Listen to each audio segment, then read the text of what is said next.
Magandang umaga mga katropa. Pasensya na, bagong gising lang. Natid natin si Mrs. sa kanyang appointment.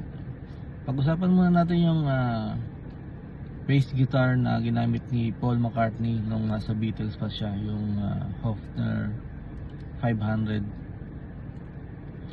Alam niyo ba na nagkakahalaga siya ngayon ng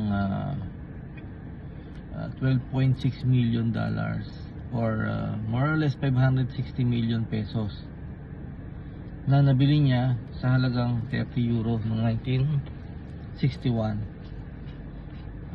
Nawala to nung sa pag-aari niya noong 1972 pero naibalik din sa kanya yan. Ito yung ginagamit niya nung mga early live performance niya nung nagsisimula pa lang yung Beatles noon hanggang sa natapos na yung first and second album nila. Dahil syempre pinag-uusapan natin Paul McCartney, siya yung isa sa main man ng Beatles. Isa sa kanilang dalawa ni John Lennon yung talagang kumamada ng mga kanta nila. Halos silang dalawa yung pinakamaraming ginawang kanta para sa grupo nila.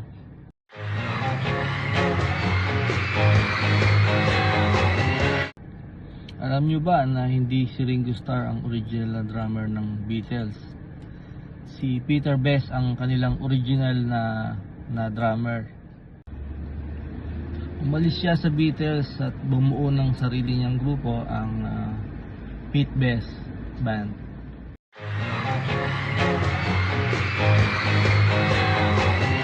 Sobrang kasikatan talaga ng Beatles nung panahon nila.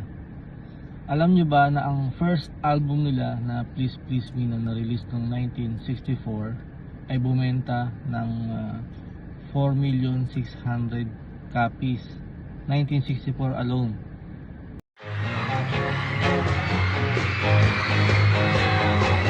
Alam nyo ba na ang pinakamabentang album na nagawa ng Beatles ay ang Abbey Road? Nakapagtala siya ng 27 million copies noong 1969. Isa sa mga kanta ng Beatles na nandito sa album na to ay ang iconic song na Come Together. So yun lang mga tropa, share ko lang yung konti kaalaman natin sa musika. Sa susunod ulit.